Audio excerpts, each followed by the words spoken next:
Mummy जी, मेरे mummy papa आए हैं, आपसे मिलना चाहते हैं। रश्मि अपनी सास राजेश्वरी जी के पास उनके कमरे में जाकर बोली, जो कि दोपहर का खाना खाने के बाद अपने कमरे में आराम फरमा रही थी। तुम चलो, मैं अभी आती हूँ, राजेश्वरी जी ने लेटे लेटे ही कहा। और उनका जवाब सुनकर रश्मि अपने मम्मी पापा के पास चाय बना कर ले गई और उनसे बातें करने बैठ गई। भले ही सास की नज़र में उन लोगों का कोई ज़्यादा मान सम्मान नहीं था, लेकिन उसके तो वह अपने मम्मी पापा ही थे। रश्मि बेटा, समधन जी तो आई नहीं, अब हम चलते हैं, उनसे हमारी नमस्ते कह देना। जब काफ़ी देर इंतज़ार करने के बाद भी राजेश्वरी जी नहीं आई तो उसके मम्मी पापा उठते हुए बोले, ठीक है मम्मी पापा, और शायद वह आए भी ना, क्योंकि एक लड़की वाले के लिए उनकी निगाह में कोई खास इज्जत नहीं है। रश्मि ठंडी सांस भरते हुए बोली, देखूं तो भला कि समधी समधन क्या लेकर आए हैं इस त्योहार पर। यह सोचकर राजेश्वरी जी आती हुई दिखाई ही पड़ गई। समधन जी, चरण स्पर्श। रश्मि के मम्मी पापा दोनों ही मुस्कुराते हुए राजेश्वरी जी के पैरों में झुक गए। ठीक है, राजेश्वरी जी बेरुखी से बोली, और वह लोग थोड़ी देर राजेश्वरी जी के पास बैठकर वापस लौट गए। रश्मि, देखो तो सही क्या लेकर आए हैं तेरे मम्मी पापा, कुछ दिखाई तो नहीं पड़ रहा। राजेश्वरी जी ने इधर उधर देखते हुए बोला, कुछ नहीं मम्मी जी। रश्मि बेफिक्री से बोली, क्या मतलब कुछ नहीं से तुम्हारा, और भला क्यों? बहू, त्योहार पर तुम्हारे मम्मी पापा खाली हाथ बेटी के ससुराल कैसे आ गए? बहू, बुरा मत मानना, बड़े ही बेशरम है तेरे माता पिता तो। उनको जरा भी शर्म नहीं आई बेटी के यहाँ खाली हाथ आते हुए?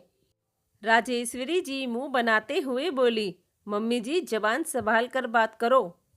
वह मेरे माता पिता है और आप उनको ऐसे गलत नहीं बोल सकती।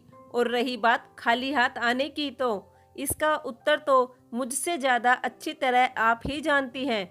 रश्मि सपाट स्वर में बोली, अच्छा, अब तू हमें सिखाएगी कि हमें कैसे बात करनी है? अरे कौन सा गलत बोल रही हूँ मैं, तू ही बता। भला भरे त्योहार में कोई कैसे अपनी बेटी की ससुराल खाली हाथ जा सकता है? राजेश्वरी जी ऊंची आवाज में बोली, मम्मी जी, मेरी मम्मी पापा शादी से लेकर अब तक जो भी सामान लेकर आए, आपने हमेशा ही उस सामान की लगातार यह कहकर निंदा की कि पता नहीं कैसा भिखमंगों की तरह सामान उठा लाते हैं। इनको तो हमारे स्टैंडर्ड का भी ख्याल नहीं रहता, जबकि मेरे मम्मी पापा हमेशा ही अपनी हैसियत से बढ़कर अच्छे से अच्छा सामान ला कर आए हैं इस घर में। लेकिन आपने हर उनके लाए सामान को हिराकत भरी दृष्टि से ही देखा। पिछली बार भी जब त्योहार पर मेरे मम्मी पापा आप सबके लिए महंगे कपड़े और मिठाई लेकर आए थे, तब भी आपने उनसे यही कहा कि आपके यहाँ खाते होंगे ऐसी मिठाई। हमारे घर के तो नौकर भी ऐसी मिठाई नहीं खाते। जबकि उन लोगों के जाने के बाद आपने वही मायके से आई हुई मिठाई और कपड़े नंदरानी के घर सगुन के तौर पर भेज दिए थे। बस इसलिए मैंने उन लोगों को साफ साफ मना कर दिया था कि कोई ज़रूरत नहीं कुछ भी सामान लाकर बेमतलब अपमानित होने की। हमारी अमीर सास के पास क्या कोई किसी भी चीज़ की कमी है जो उनको कुछ चाहिए हो? मैंने बिल्कुल ठीक किया ना मम्मी जी? रश्मि बिल्कुल शांत और स्पष्ट शब्दों में बोली।